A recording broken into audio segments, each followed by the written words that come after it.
Well, good day, ladies and gents. This is series three of the mini series of poems, things that I've come across that I think are relevant to the time of we're in, and probably bits of my life as well that resonate. So I suppose there's a bit of a selfish element there, but I was with a really good friend yesterday who I've not seen for a really long time. I mean, he's local, so there's no excuse. I suppose part of it is the fact that we've got very opposing views on well, quite a few things, but there's an underlying love and respect for each other, which ultimately is the main thing, right?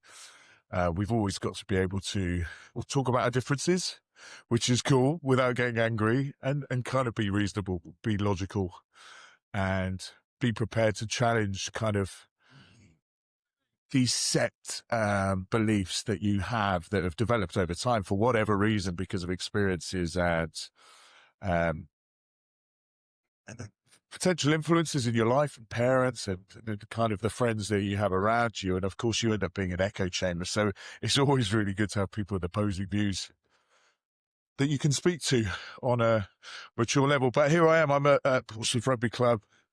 My son's team haven't. Up the hill, boys. They are playing Portsmouth, the old enemy. But actually, this used to be my stomping ground. This is where I first started learning to play rugby. And I'm sure anyone who knows me probably say I never did learn. But great club, really great family club, and I do love coming down here because of the memories. But today, I've got a piece called "The Soldier." It's a short piece, but whilst it talks about war, really. It's something that can be leveled at many things, and about grit and putting yourself and your energy and everything you have into something bigger than you. So it's not about battle or blood. It's about belonging, that quiet understanding that a man's life gains meaning when he gives into something. He was young, idealistic, and full of conviction.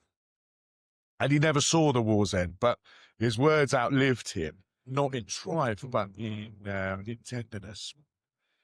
They remind us that service isn't always loud. Sometimes it's a quiet promise made in the heart.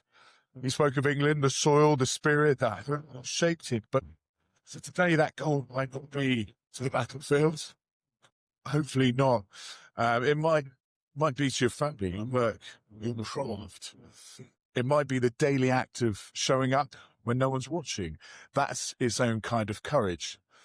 So if we talk about the reverence of today, there's so much going on. There's so much going on. And I look around at these wonderful people around me that are fully committed to delivering on what they do. And I'd come back to my mate that I was with yesterday.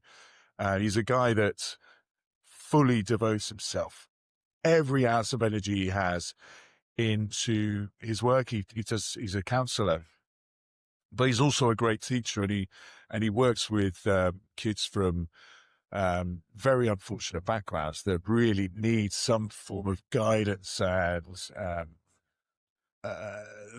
they need to see what's good and understand the value and the spark that's within them. And they've probably spent most of their life being told they're useless and they've got nothing. So he's trying to repair all that damage, as well as give them that promise and that hope of what life on this earth has to offer, which is, of course, incredible for all of us that decide to grasp it. So let's take a moment and listen to "The Soldier" by Rupert Brooke.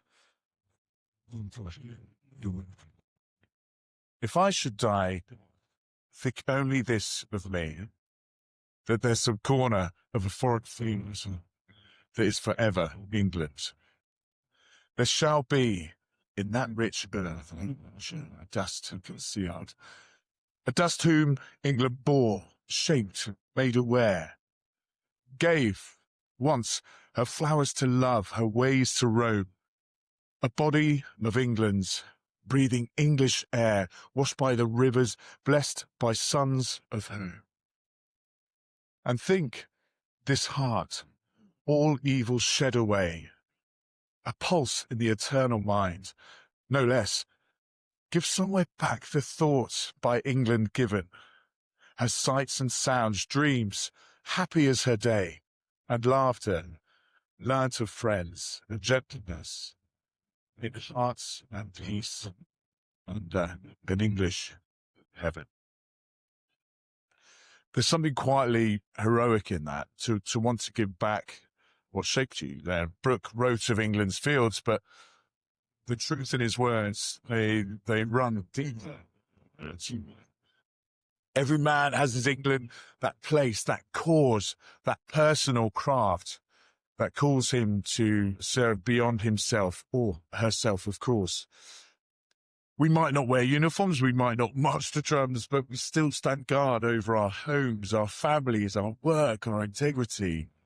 And that too is service. So perhaps this week ask yourself, what corner of the field will carry your name? What small act of courage, of loyalty, of love can you give back to the world that made you? Because the forging isn't just about surviving the fire. It's about shaping yourself in service of something that lasts. So thank you very much. You've been listening to The Forging. If this spoke to you, please share it with a mate who needs reminding that strength isn't just found in the fight, but in the quiet act of giving yourself fully. Until next time, keep forging. Magpie.